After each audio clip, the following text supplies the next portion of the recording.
nos daremos cuenta si todavía seguimos tratando los activos fijos bajo el modelo tributario o bajo el modelo financiero. Ustedes mismos se van a dar cuenta en las sesiones y con los casos prácticos que hagamos cómo se está desarrollando el mismo. El costo de sus activos fijos incorpora los costos de desmantelarlos, los costos de desinstalación, los costos de desmantelamiento. Si nosotros, por ejemplo, dentro de la producción tenemos un área intangible que forma parte de un pozo, de una laguna, que forma parte de algún un patrimonio que de repente me lo han cedido para administrarlo, simplemente para tenerlo concesionado, porque de ahí yo puedo extraer el agua, recursos hídricos o alguna parte de la producción, pero no es un bien que me pertenezca. Sin embargo, estoy instalando maquinarias para poder aprovechar ese recurso que me están dando. Si es una concesión, ¿cómo se trata la concesión? O es NIC 16, o es activo biológico, o es la conocida IFRIC 12, por ejemplo, que es una norma que también vamos a tratar a mayor detalle en las sesiones largas. Cualquier inversión que haga sobre una concesión que tenga dentro de mis activos o fuera de ellos, tengo que considerarlas que las voy a desmantelar porque las concesiones son justamente eso, ¿no? Son concesiones dadas temporalmente para el uso y luego son devueltas dándole un valor agregado, dejando un beneficio a la comunidad aledaña, etc. Entonces, si yo invierto en activos para utilizar esa concesión y luego voy a devolver esa concesión, tengo que hacer un rescate de los activos que he invertido en esos metros cuadrados. Ese rescate de esos activos para dejar el lugar tal cual como me lo entregaron, sin alterar la naturaleza, sino más bien dándole un mayor beneficio al paisaje, a la comunidad aledaña, etc., incurro en costos, ¿verdad? Así como he incurrido en costos de instalación de maquinarias, también he incurrido en costos de desmantelamiento cuando me retire de esa concesión y me lleve toda la maquinaria. ¿Correcto? Entonces nos preguntamos, ¿esos costos de instalación? Obviamente que seguramente forman parte del activo porque son costos incurridos y sobre la base de lo que estoy depreciando. Pero los costos de desmantelamiento son costos de desinstalación de maquinarias que he realizado sobre lugares que los voy a tener que devolver.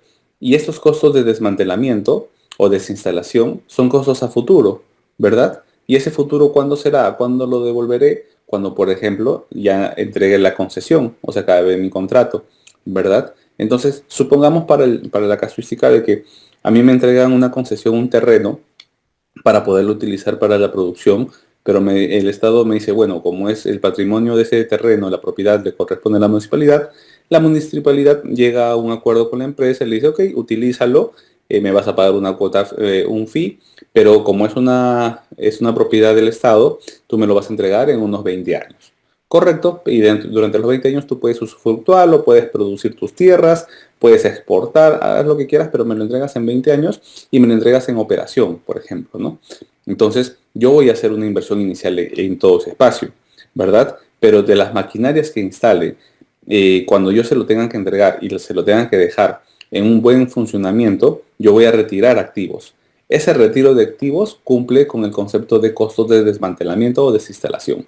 Esos costos a futuro que yo voy a realizar de aquí en 20 años cuando lo desinstale, lo que te dice la norma es que lo traigas a valor presente, ese presupuesto o esa inversión que te va a costar en desmantelar esos activos cuando entregues la concesión, esos costos, ese presupuesto que tú con la tecnología y con las herramientas actualmente que tienes, estimes cuánto te va a costar retirar tus activos dentro de 20 años, traerlo a valor presente ese presupuesto a través de una tasa de descuento, ¿sí? Porque no es igual que ahora gaste 1 millón de soles a que gaste ese millón de soles en 20 años.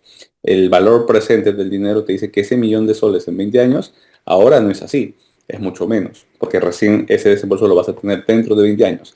Esa es la tasa de descuento, ese es el valor presente el que se tiene que considerar. Y ese importe, ese valor, va a ser, bajo la norma 16, activado como parte de este concepto de gastos de instalación o mantenimiento para que se vaya actualizando esa tasa por un lado, en el lado del pasivo, y por el lado del activo para que se vaya depreciando. De esa manera no hay ningún impacto de registrarme un desembolso posterior por un lado de los pasivos o de activar este valor si lo vamos depreciando por un lado en el activo y lo vamos actualizando a su valor presente por otro lado en el pasivo. De tal manera que ese desembolso cuando venga el año 20 no va a modificar sustancialmente mis estados financieros de cero a este valor porque ya se ha ido actualizando este valor por valor presente cada año, actualizando ese valor al valor más cercano cuando se haga el mismo. ¿Correcto? Ese es el concepto de la activación de costos de desinstalación o desmantelamiento. La pregunta es, para empezar, si les aplica en su compañía y si les aplica o no. Si la respuesta es no, listo, no me preocupo por ese tratamiento contable. Pero si la respuesta es sí, me suena que tenemos ese tipo de negocios también con el Estado que me ha concesionado algunas parcelas, algunos terrenos y donde estamos haciendo inversión que se va a entregar más adelante. Entonces ahí es un punto de partida para preocuparse y saber si realmente lo estamos haciendo así o cómo se están tratando los mismos, ¿correcto? Esa es la pregunta 4. Vamos a dar un espacio para poder atender y responder sus preguntas. Una cosa es auditar y otra es trabajar en el rubro, ¿es cierto? Claro que sí, pero el auditor lo que hace es darle valor agregado al trabajo que se hace en el rubro, porque a veces cuando estamos nosotros trabajando en la parte operativa, nos encerramos en que solamente existe ese tratamiento contable que yo conozco o que he heredado y no puedo agregarle valor a ese tratamiento contable y mejorar los números de la compañía, mejorar su rentabilidad, porque no tengo las prácticas del sector. Que de repente el auditor sí tiene esas prácticas del sector, porque el auditor no solamente se ha encargado de revisar una empresa que es la que se encuentra, sino todas las empresas del sector dedicadas al rubro agro, como por ejemplo el ganadero, el rubro de la palta, de la uva, del arándano, de la naranja, de las uvas, del pimentón en Chiclayo, y de acuerdo al sector donde se encuentre. Entonces, cada uno aporta una expertise. La persona que trabaja aporta su expertise del que conoce y el auditor también aporta su expertise de cómo se trata esto bajo las normas y en el sector de los negocios que se parecen al mismo. ¿Sí? Ambos aportan valor. Cuando se alquilan las maquinarias, ¿cómo es su tratamiento? Una pregunta muy potente y muy importante, Isabel. Gracias por tu pregunta. Que es una norma que, como habrán escuchado ustedes, es una norma transversal para todos los negocios, que se llama la NIF 16. ¿De qué trata la NIF 16? Trata de los arrendamientos. ¿Pero qué tipo de arrendamientos? Los operativos. Porque como sabemos, los arrendamientos financieros son los conocidos leasing, que siempre se han tratado como se tratan y como no ha habido ningún cambio ahí, ¿verdad? Adquiero una deuda por un lado en el pasivo y adquiero un activo por otro lado en el activo, y con los beneficios tributarios que pueda tener el leasing, con los beneficios financieros que pueda tener el leasing, eso no ha cambiado. Pero cuando entiendo que tu pregunta va orientada a cuando se alquilan y se hacen alquileres operativos, como por ejemplo el alquiler de la planta. En los modelos de negocio de muchas agrícolas es que los dueños del terreno son los propietarios, los accionistas, ¿verdad? O otra empresa tercera, pero es dueña del terreno y yo sobre ese terreno lo alquilo para ir a levantar la planta y pago un gasto de alquiler muy fuerte, que obviamente ya está dentro de los flujos del negocio. Pero ¿qué pasa con ese alquiler? ¿Qué nos dice la NIF 16? Todos los alquileres operativos mayores a un año y por el importe más o menos mínimo de 5.000 soles, que es como que un acuerdo común mensualmente, se deben de activar. ¿Y cómo así yo activo un alquiler, profesor, si esa propiedad no me corresponde a mí? Lo que tú estás activando como parte del activo no corriente es el valor en uso que le voy a dar a esa propiedad, a esa maquinaria, a ese terreno, a ese equipo. Y por otro lado, lo que estoy activando en el pasivo, registrando en el pasivo, es lo que me va a costar a mí en base a ese contrato de alquiler que tengo. Entonces, para resumir tu pregunta, se alquilan maquinarias. ¿Cómo es el tratamiento contable? Las maquinarias a mí me las alquilan por un periodo de tiempo a un valor determinado, ¿correcto? Luego de eso, me pueden cambiar de maquinaria, me pueden renovar el contrato o puedo hacer una adenda y extenderlo. Entonces, en el momento uno, si yo firmo un contrato de alquiler de maquinarias por 2 o 3 años, 2 o 3 campañas, ya tengo cuánto es el valor mensual de ese alquiler, ¿correcto? Ese valor mensual, supongamos que son 10.000 soles mensuales. Me lo van a alquilar por 3 años, son 36.000 soles mensuales que voy a activar como si fuera un activo fijo, pero no estoy activando la maquinaria porque yo no tengo la propiedad de la maquinaria. Sí tengo el derecho de usufructuarlo, ¿sí? Para mi producción, porque justamente para eso lo estoy alquilando. Entonces, como yo tengo el derecho de usar esa maquinaria, Eso es lo que forma parte de tu activo fijo. El valor de uso, el activo por derecho de uso de esa maquinaria. ¿Y a qué valor? No es el valor de la maquinaria, es el valor del contrato por el cual yo voy a hecho el contrato marco de alquiler por los 3 años, para el ejemplo. Entonces, el activo va a formar parte del activo no corriente, activo por derecho de uso a 36.000 soles. ¿Y cómo se va a dar de baja ese activo? En base a una depreciación línea recta, como si fuera un activo fijo. Pero otra vez, yo no estoy activando la maquinaria, estoy activando el contrato de derecho de uso de ese activo. ¿Qué tal? ¿Cuál es el nombre que se maneja cuando esto se registra en la contabilidad o se presenta para una información auditada? Activos por derecho de uso. Y por el otro lado, la contrapartida es, ok, ¿contra qué juega este activo? Porque no lo estoy comprando ahorita, ¿no? No es un ingreso de caja, no es parte de mi patrimonio. No, esto de aquí, ¿cómo nace? Nace de una obligación que voy a tener. Yo tengo esta obligación presente porque ya firmé un contrato de 36 meses por el alquiler de esta maquinaria. Ah, ok. Entonces eso va a ser un pasivo. Va a ser un pasivo que va a tener una parte no corriente por los 24 meses y una parte corriente por los 12 meses de alquiler que voy a tener en el presente año. Entonces, ya tengo mi activo por derecho de uso y tengo mi pasivo por derecho de uso. Los activos se deprecian en base a línea recta y los pasivos se dan de baja en base a lo que voy pagando. Entonces voy a tener dos tipos de gastos en el estado de resultados. Un gasto por depreciación y otro gasto por los pagos financieros que se están haciendo por el interés que estoy pagando. ¿Correcto? Estos dos gastos se deberían de compensar más o menos con el gasto por alquiler que tradicionalmente como se registraban los activos. Esto mejora la presentación en mi estado de resultados porque ya identifico que hay un gasto de depreciación y hay un costo financiero por el alquiler y antes solamente tenía un gasto de alquiler que no sinceraba a qué correspondía realmente y no tenía en claro dónde forma parte, si es un costo de venta, si es un gasto de venta o un gasto administrativo, etc. En cambio, ahora sí lo puedo asignar de una mejor manera, porque la depreciación, si obviamente la máquina forma parte para producir, va a formar parte del costo de venta, de repente de manera indirecta o directa, y el costo financiero va a ir abajo en los gastos financieros por el pago del financiamiento que me he hecho para poder pagar esto en 36 meses, ¿correcto? Entonces, pero ahí estamos hablando de la NIF 16, para no confundirnos, que es una norma que también vamos a hacerlo extenso en las sesiones que vamos a tener. Gracias, Isabel, por ese punto. José nos dice, cuando se actualiza el valor presente de la provisión de desmantelamiento que comentó y se reduce el importe en libros, esa diferencia, en caso de pérdidas, se ajusta contra resultados. Sí, viene a ser una actualización de la estimación por gastos de desmantelamiento, correcto. Eso es gasto, netamente. No sé si es 6.6 porque ya el concepto de 6.6 antes era gastos extraordinarios, ahora son gastos de no operación, ¿sí? Otros gastos que se le llama ahora, pero iría ahí porque al final es una provisión futura, ¿no? No estamos hablando de nada de parte de costos ni relacionado directamente a la producción, sino son cálculos en base a estimaciones, ¿no? Y cuando son estimaciones es a futuro y normalmente esto va en la línea de otros gastos, ¿no? Que es como se registra actualmente. Listo. Vamos avanzando porque si no nos va a ganar la hora y hay mucha información que les quiero compartir a manera de resumen. El registro inicial de bienes de activo fijo contempla si estos deben reconocerse por componentes separados. Y esta pregunta me trae a colación a que cuando sea, digamos, lo que puede pasar también con varias empresas es que, ok, nacieron como tradicionalmente nacieron, pero ahora por una conveniencia de mostrar mejor sus números, tener accesos al financiamiento de bancos, y no solo de bancos, sino también de fondos de inversión, que no solamente son locales, sino también del exterior, los mismos les puedan pedir, oye, tú estás, el tratamiento contable de tus números está bajo prácticas contables generalmente aceptadas o bajo IFRS, bajo las NIF. No, estoy bajo las NIF. Ah, ok, envíame tu informe auditado para revisar tus números. Y cuando les pidan sus informes auditados van a ver que no necesariamente están bajo NIF, ¿verdad?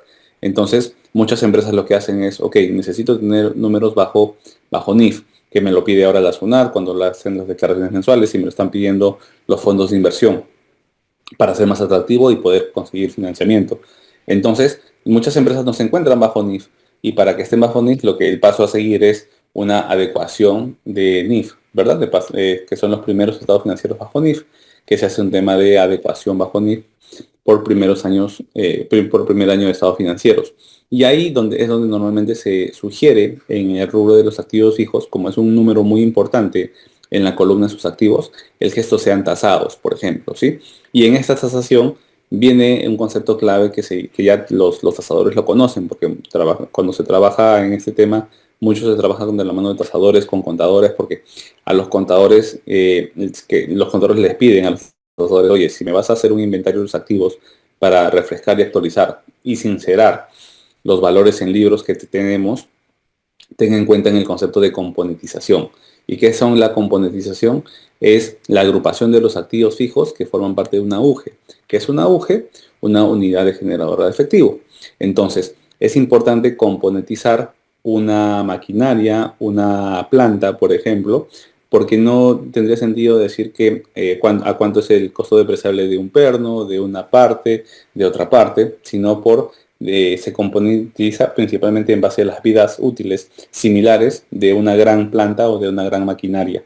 ¿Para qué? Para que luego que se desgaste por secciones esa maquinaria sea reemplazable. Y ese reemplazo va a ir a una vida útil distinta a la parte de todo el componente en sí del activo fijo. Por eso es importante el principio de componentización, para hacer las agrupaciones correspondientes, y una vez en caso de cambio por repuestos o descomposiciones de la maquinaria, se pueda dar de baja este grupo y activar otra a una tasa, a una vida útil distinta, ¿no? Al de la maquinaria total. Entonces, también para eso es importante hacerlo, ¿sí? Pregunta número 7. El registro inicial de sus activos fijos contempla si el costo incorpora conceptos de mantenimiento, ¿no? Que es lo conocido como que el mantenimiento mayor o el overhaul, ¿no? Que se le conoce también. Este concepto de mantenimiento se debe de activar, no se debe de activar, va a formar parte de agregarle valor al activo en base a su vida útil o no, ¿no? Que son las preguntas que se hacen para poder descartar si esto es gasto o es activo, por ejemplo, ¿sí? Luego dice, se ha revaluado sus bienes de activo fijo, se evaluó si el excedente de revaluación no es esencia para ver si es que corresponde a un error o no. Y a eso me refería si estos han sido tasados o no, por ejemplo.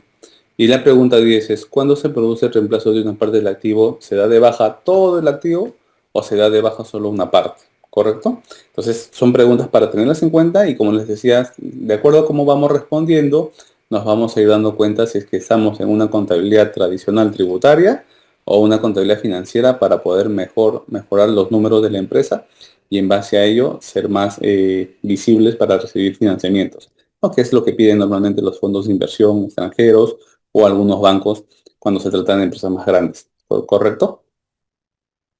A ver, ¿hay casos prácticos reales? Sí, claro que sí. Lo vamos a tratar en las sesiones, muy aterrizados a cada uno de los conceptos que hemos estado dando.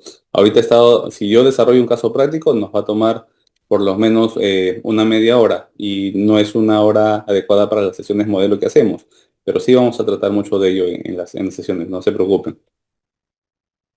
Eso es lo que nos trae la NIF 16. En base a ello, entonces, ¿cuál es la mejor definición, por ejemplo, del valor residual? Porque si no tenemos en claro los conceptos, va a ser muy complicado irnos de frente al caso práctico. Nos va a dejar muchas más dudas si nos vamos a la casuística sin antes saber de qué conceptos estamos hablando o si estamos alineados con ese sector. ¿Correcto? Sí, gracias, Garay. Bueno, y esta era la pregunta por el valor residual, ¿no? ¿A qué hacemos referencia cuando hablamos del valor residual? Que es el valor neto estimado correspondiente si se obtiene el activo al final de su vida útil. ¿Para qué? Para poderlo enajenar, ¿correcto? Ahora vamos a hablar sobre el tratamiento contable de los costos de activación de una maquinaria.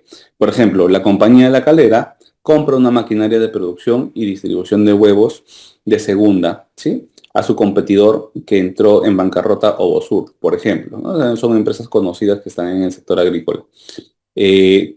Avícola, perdón. Por esto se incurren los siguientes costos. Precio acordado a pagar a la gente, 8.000. Desmantelamiento de la maquinaria en su ubicación actual, ya que es una máquina de segunda, 400. Transporte a la fábrica de La Calera, 350. Costos de remanufactura e instalación, 175. Costos de instalación, 125. Según la NIC 16, el total incluido en activos no corrientes con respecto a la maquinaria, ¿cuál debería ser? y al final del día nos vemos que el costo de activación es todo, es el total, son 1.950. Eso nos dice que no solamente es el costo de compra del activo, sino son todos los costos necesarios, incurridos, para dar de alta el activo y dejarlo en operaciones y condiciones óptimas para su operación. Y esto es una base tanto tributaria como financiera que muchas veces, a veces no lo tenemos en cuenta y solamente consideramos el costo, por ejemplo, acordado a pagar por el agente porque pensamos que lo demás es gasto, ¿correcto? Financieramente, todos estos conceptos forman parte del costo porque son costos necesarios que se utiliza para poder dejar en condiciones óptimas de operación de la maquinaria, ¿correcto? Sí, aquí estamos hablando de, no, todos estos valores, aquí dice, ¿por qué incluye el IGB? Se considera solo valor de impuestos no recuperables. La área donde la jefe falleció, no entendí esa parte de falleció. Lo que estamos hablando acá son de bases, ¿correcto? Aquí no estamos incluyendo el valor del IGB, para que no preste a confusiones. Listo. Siguiente casuística. La compañía eh, ajá, ok, valor en todo caso, está bien. La compañía ExpoFruit adquirió una maquinaria de procesamiento en 2020. El momento de la adquisición, el costo de la carcasa de la maquinaria fue de 4.6 millones y el costo adicional por el motor fue 600.000 soles. Entonces ya de entrada estamos viendo que tengo una maquinaria que se compone de dos partes muy importantes. Y acabo de decir la palabra mágica, componentización. Tiene una carcasa de 4.6 millones y el costo del motor por 600.000 soles. Y es muy importante que así también esté en los libros del activo fijo. ¿Sí? Esto ocurrió en el 2020. En el 2024 se reemplazó el motor por uno nuevo y el costo del motor nuevo fue 1.1 millón de dólares. ¿Sí? En el momento del reemplazo, la depreciación acumulada a la fecha del fuselaje era 1.6 millones. El fuselaje es el costo de la maquinaria. Y sobre el motor era 400.000 soles. ¿Correcto? Entonces, en el 2024 que se reemplazó el motor. ¿Sí? Utilizando los principios indicados en la norma que estamos conversando, ¿cuál es el valor que debe de perder, es decir, que se debe dar de baja a la fecha de reemplazo? Y la respuesta sugerida nos da 200.000. ¿Por qué? ¿Por qué 200.000? Porque tenemos que diferenciar. ¿Qué estamos reemplazando? Estamos reemplazando el motor, ¿correcto? Si reemplazamos ¿el motor cuánto vale? 1.1 millones actualmente. Listo, ese es el costo de activación del nuevo motor. ¿El motor cuánto valía? Cuando lo adquirí en el 2020 valía 600.000 soles. Pero en el segundo párrafo nos dice que el motor que se reemplazó ha tenido una depreciación acumulada de ¿cuánto? De 400.000. Por lo tanto, si yo voy a dar de baja a lo que voy a reemplazar, que es el nuevo motor, ¿cuánto sería el costo de enajenación de ese motor? 600.000 que lo activé menos los 400 que fue la depreciación acumulada, la baja va a representar un costo neto de 200.000. Eso es importante ubicarlo porque es el valor de baja del bien que estoy reemplazando, que para el caso del ejemplo es el motor. ¿Correcto? Por ahí tiene que ver. Listo. Ahora, de entrada, vamos a mirar uy, se me fue. Ajá. Listo. Ahora vamos a ver la NI 41. ¿Y la NI 41 qué nos dice? Nos habla de la pregunta de que, oye, ¿son activos fijos o son activos biológicos? ¿O son productos biológicos o son productos terminados? ¿O son existencias? La cría que recién nace, por ejemplo, un becerro o una ternera, ¿qué es? ¿Es un incremento del valor de las existencias o es una ganancia excepcional? ¿Cómo debemos de tratarlo? ¿Dentro de qué la colocamos? ¿Y cómo se mide el valor de la semilla? ¿Es el valor razonable o el valor de la cosecha? ¿El campo qué es? ¿Es un activo fijo o es un activo biológico? ¿Qué cosa es, no? La uva cosechada es una existencia. ¿A qué valor lo reconozco inicialmente? La uva cosechada es un producto terminado, es un activo biológico, es un producto biológico. ¿Qué cosa es? Para eso nos sirve primero para criticarnos dónde estamos y cuál es el tratamiento contable adecuado para poder hacer las presentaciones correctas y que muestre mis libros contables de esa manera. Entonces, para empezar a hablar de la NI 41 de agricultura, vamos a diferenciar a los productos. ¿Sí?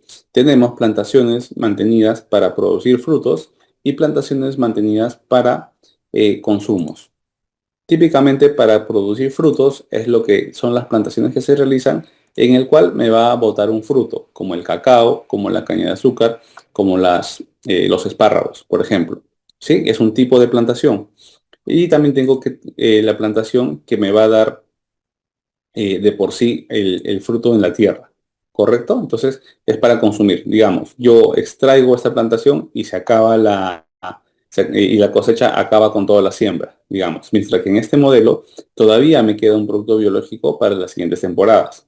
Entonces tengo dos tipos de plantaciones, las plantaciones para producir frutos y las plantaciones para producir consumos, ¿correcto? Partiendo de ahí. ¿Y por qué es importante hacer esa diferenciación? Porque obviamente los tratamientos contables son distintos, como lo vamos a ver más adelante. Entonces, la NI 41, ¿de qué trata? La NI 41 trata de, primero, identificar cuáles son los costos de preparación del terreno, cuáles son los costos de siembra, cuáles son los costos de formación, costos de mantenimiento, que son conceptos que lo hemos reemplazado en la NI 16, los costos de cosecha, dentro de qué deben ser asignados, como parte del activo biológico o como parte de la NI 16, y los costos de mantenimiento para las siguientes temporadas, de igual manera, ¿sí? Esto es ya cuando se vuelve algo más rutinario, más de mantenimientos y cosecha, mantenimiento y cosecha. ¿Cómo se deben de tratar los mismos? Entonces, para ello, vamos a hacer un resumen asignado a las cuentas contables que corresponden. Costos de preparación del terreno, obviamente va a la cuenta 33, inmuebles, maquinaria y equipo, como parte de los costos, ¿correcto? Los costos que se puedan diferenciar en las inversiones adicionales que se haga sobre el terreno son costos que van a ser más adelante depreciados según la NI 41, ¿correcto? Si bien es cierto, es una NI del sector agrícola, pero está dentro de la NI 16, es decir, está dentro de la cuenta 33 y ese es el tratamiento contable que se les debe dar. Luego se realizan costos de siembra.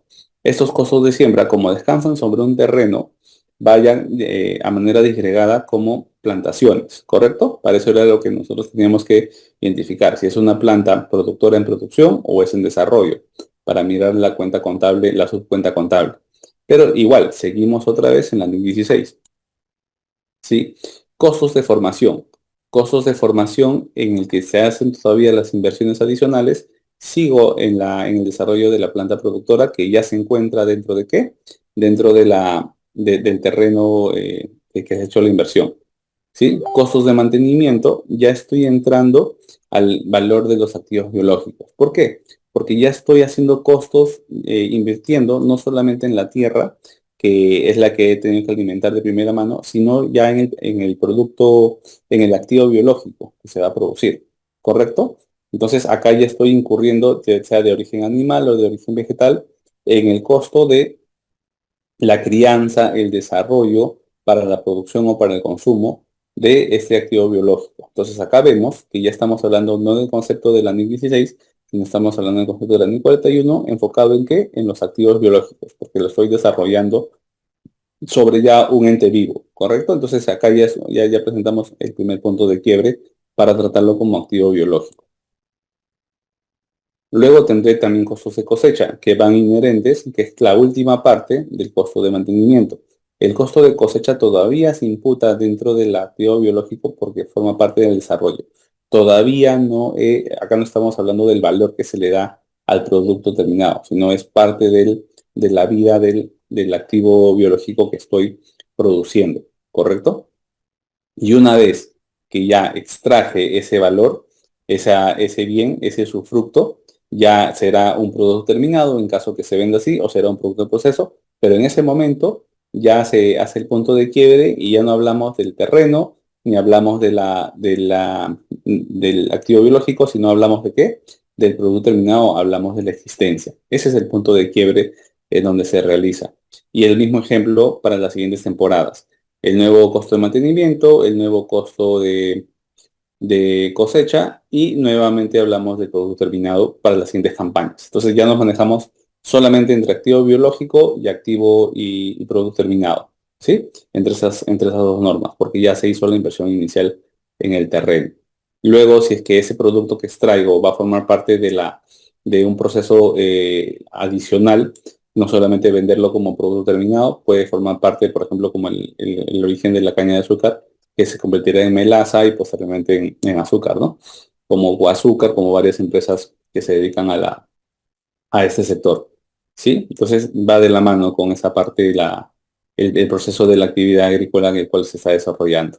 ¿Sí? Entonces, esta reflexión que nos trae a considerar que el tener una extensión de plantaciones, ya sea para consumo o para desarrollo, sería el símil de tener una planta industrial en otro tipo de sector.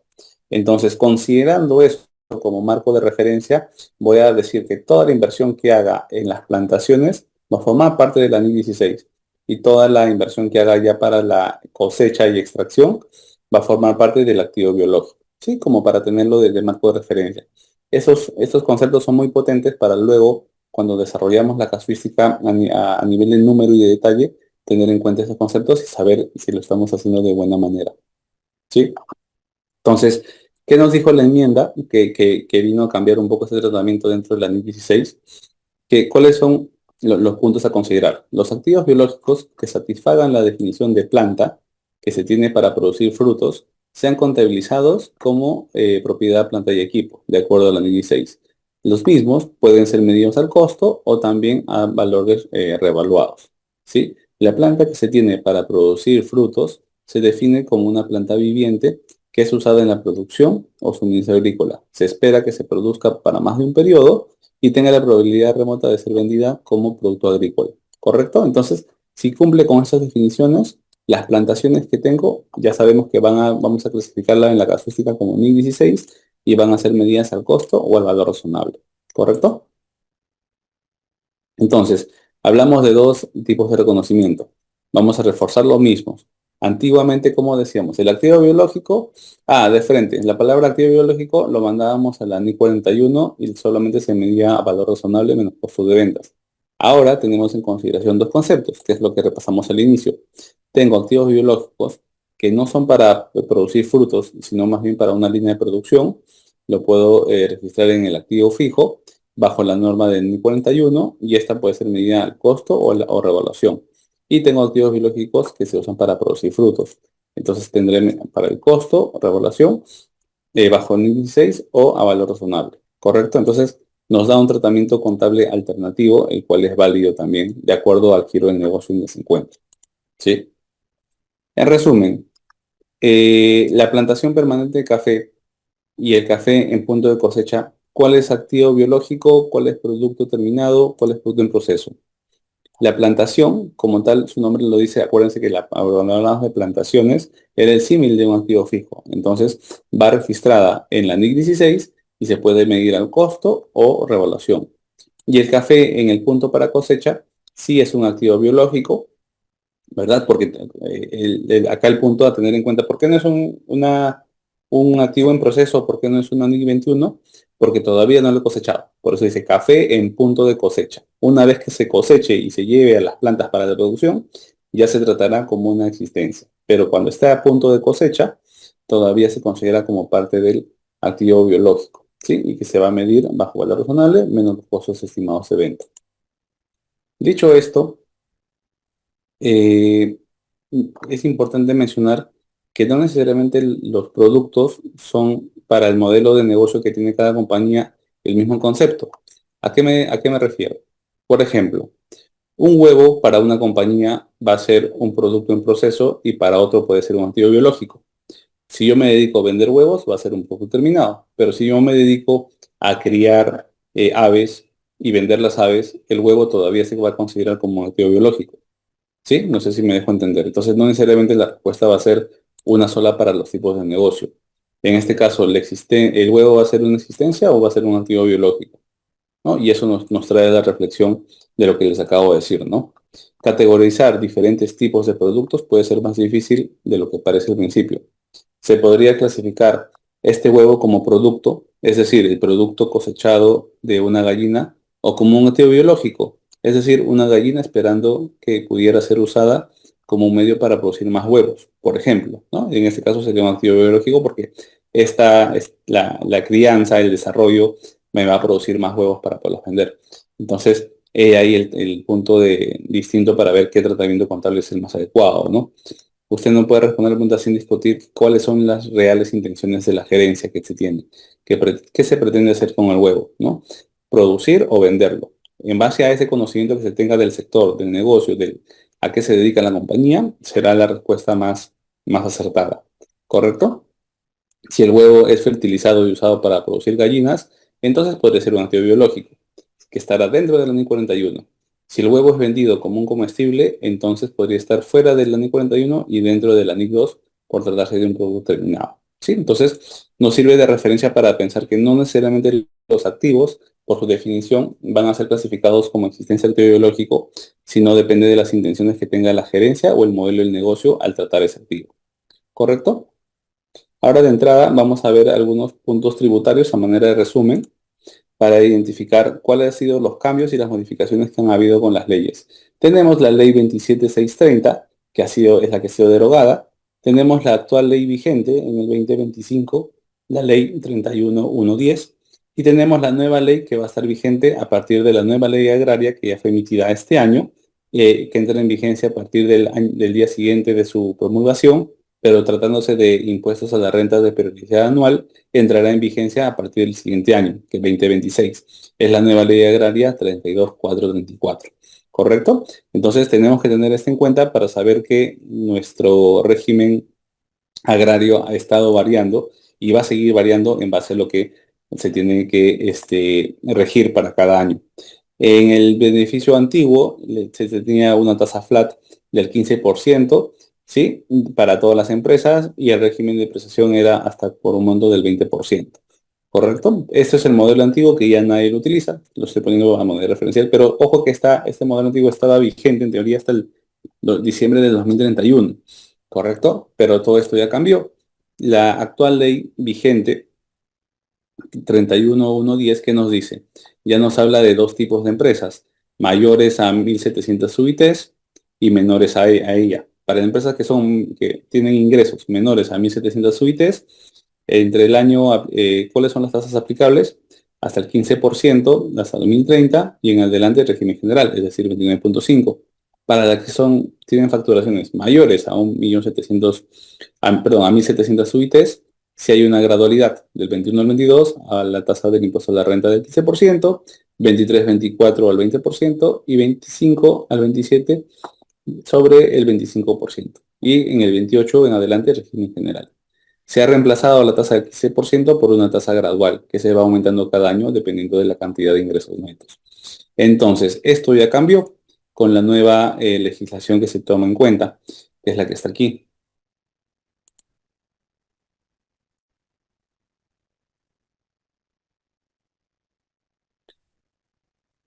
Esta nueva ley 32434 fue promulgada el 11 de septiembre de este año 2025, ¿correcto? Entonces, su disposición y aplicación viene a partir del 1 de enero del 2026, que nos habla ya no de 1.700 UITs, ahora nos habla de dos tipos de empresas, pequeños productores, se menciona que son pequeñños productores quienes tengan ingresos anuales hasta por 150 UITs y empresas agrarias las que sean mayores a las mismas. Para los pequeños productores que tengan menos de 150 UITs a nivel de ingresos, también se ha hecho una escala sobre sí misma. Incluso sabemos que hay empresas agrícolas que tienen ingresos netos hasta por menos de 30 UITs. Para ellos no hay ninguna regulación que le afecte en base al impuesto a la renta. No están obligados a declarar porque no tienen, sí están obligados a declarar, pero no se encuentran inafectos, ¿correcto? Del impuesto a la renta. Para los que tengan ingresos netos entre 30 y 150 UITs, se les aplica una retención definitiva del 1.5% sobre el exceso, la cual es efectuada, es decir, el exceso de 30, ¿sí? Hasta 150, la cual es efectuada por asociaciones o empresas agrarias que actúan como agentes de retención. Esta retención tiene carácter de pago definitivo y cancelatorio. Es decir, hasta acá llega el tratamiento contable de ellas para el tema de determinación de renta, hasta 1.5.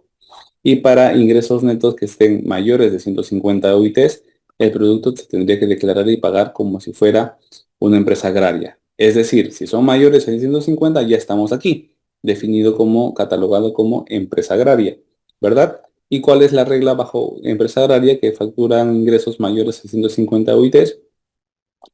las empresas pagarán y esto lo han hecho retroactivo como para actualizar la ley que se encuentra vigente.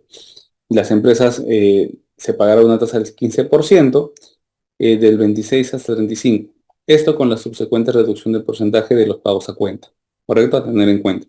Entonces nos dice que para el 21 al 22 era 15%, 23, 24, 20, 25, el 25%, y del 26 al 30 se considera al 15%. Es decir, estamos volviendo a las tasas del 15% para los próximos años. ¿Sí? Para tener en cuenta también el mismo. No vi si habían preguntas. Ok, estamos bien. Con respecto al beneficio de la depreciación, se sigue manteniendo de la misma forma como se tenía en la anterior versión, ¿sí? Con una depreciación máxima tributariamente del 20% anual sobre infraestructura, sobre inversiones en infraestructura que se tenga para el 2026 en adelante, ¿sí?